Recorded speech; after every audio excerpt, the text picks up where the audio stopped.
Believe that 4 years later someone's still suffering like that. Yeah, you heard the city councilwoman say that, sometimes there's a lot of pride in asking for help, but I really hope that now at this point people step up and get Franklin Brown the help that he needs. Looks like he's getting some help. And we'll check in with him soon. Absolutely. Of course. Right now we are tracking Ida. We're going to take a live look from Baton Rouge. This is courtesy of their state's transportation department. Now this is at I-10 and Nicholson, the bridge that crosses the Mississippi River. A lot of people, a lot of traffic there traveling westbound. Now, we know St. Charles Parish recommended evacuations ahead of Ida, so some of these folks may be driving from the New Orleans area. For more now, let's turn it over to Addison Green.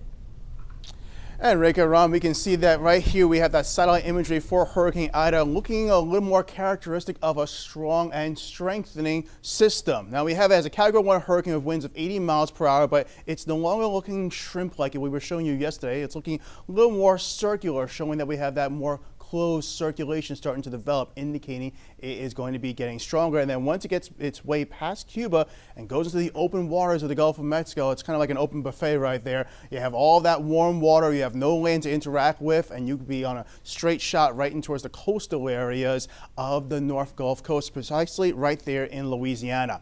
Now we have this latest forecast update coming in from the National Hurricane Center, having it becoming a Category 4 hurricane. It's a major hurricane right there, with winds sustained of 140 miles per hour, making a possible landfall as early as Sunday around 1 o'clock or so, just south of New Orleans. But then once it moves inland, within about 12 to 18 hours or so, it'll be weakening down to a Category 1 and then towards a tropical storm. But until that happens, you're still going to have this area bombarded with a lot of rough wave activity, gusty winds, of course, heavy torrential rains, and even on that dirty side of the system, they have to worry about the potential of seeing some possible water spouts and tornadoes as well.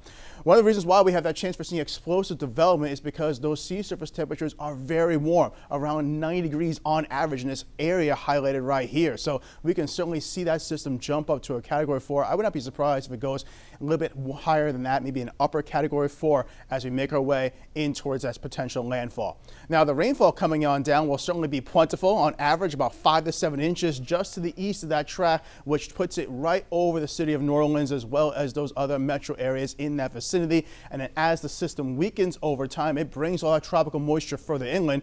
And we talked about not too long ago that 1 in a 1,000-year flood event just west of Nashville in Waverly, Tennessee. Yeah, they're going to get some more rain on top of what they've already experienced so far over that way. They didn't need that at all. Gulf of Mexico right here is relatively quiet. We can see some nice wave activity coming on in, and we have a little bit of some sun shining on down. It's 87 degrees, feeling about 95 with a nice breeze of an east-northeasterly direction.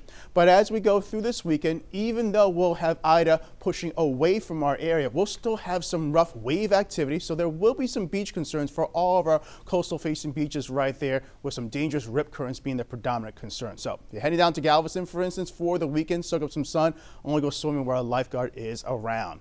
Outside right now, we have many locations feeling in the mid to upper 90s to low 100s, a few scattered showers here and there, nothing too big across the board. And as we make our way through the weekend, we see those rain chances decreasing as we're going to be on the clean side of Ida. So we'll have a little bit of a north-northwesterly breeze coming on down and partly mostly cloudy skies. Then those rain chances will start to come back in towards our afternoon hours for next week. More business as usual around town with our high temperatures in the mid-90s.